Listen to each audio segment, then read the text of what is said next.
In this video, we are going to be downloading and installing pgadmin. So from your browser, you can search pgadmin and select the first link that comes up, right? So ensure that you're going to the website that says www.pgadmin.org, right? So here I'm going to select download.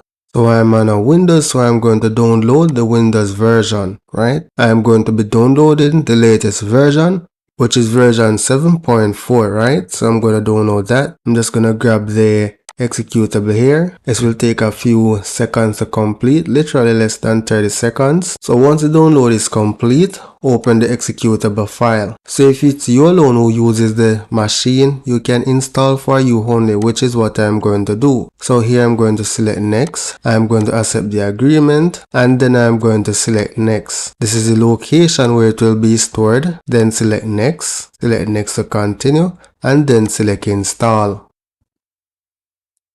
Select finish. From your start menu, search for pgadmin, that is if you're on a Windows, right? So I'm going to select pgadmin version 7. So this will take about a minute to launch. We have successfully launched our pgadmin. In the next lecture, we'll be setting up SQL Developer. This is used to manage Oracle databases.